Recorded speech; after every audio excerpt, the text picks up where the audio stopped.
ಒಂದು ಸಮುದ್ರದ ದಡದಲ್ಲಿ ಒಂದು ಪುಟಾಣಿ ಏಡಿ ವಾಸ ಮಾಡ್ತಾ ಇರತ್ತೆ. ಅದು ತಾನು ನಡ್ಕೊಂಡು ಹೋಗಬೇಕಾರೆಲ್ಲ ಹಿಂದ್ಗಡೆ ತಿರುಗಿ ತನ್ನ ಹೆಜ್ಜೆ ಗುರುತುಗಳನ್ನು ನೋಡಿ, ನನ್ನ ಹೆಜ್ಜೆ ಗುರುತುಗಳು ಇಷ್ಟು ಚೆನ್ನಾಗಿದಾವಲ್ಲ, ನನ್ನ ಕಾಲುಗಳು ಇಷ್ಟು ಸುಂದರವಾಗಿದಾವಲ್ಲ ಅಂತ ಹೇಳಿ ಖುಷಿ ಪಡ್ಕೊಂಡು ಆಟ ಆಡ್ತಾ ಇರುತ್ತೆ.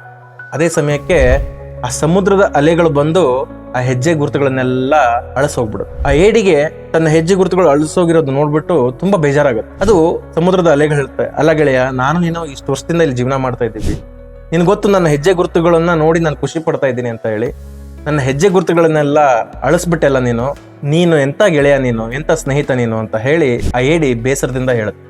ಆಗ ಸಮುದ್ರದಲ್ಲೇ ಹೇಳುತ್ತೆ, ಗೆಳೆಯ, ನಿಜ ನಾನು ನಿನ್ನ ಹೆಜ್ಜೆ ಗುರುತುಗಳನ್ನ ಅಳಿಸ್ದೆ, ಆದ್ರೆ ಅದಕ್ಕೊಂದು ಕಾರಣ ಇದೆ ಅಂತ ಹೇಳಿ. ನಿನ್ನ ಹೆಜ್ಜೆ ಗುರುತುಗಳನ್ನ ನೋಡ್ಕೊಂಡು ನಿನ್ನ ಶತ್ರುಗಳು ನಿನ್ನ ಬೇಟೆ ಆಡೋದಕ್ಕೆ ನಿನ್ನ ಫಾಲೋ ಮಾಡ್ಕೊಂಡ್ ಬರ್ತಾರೆ.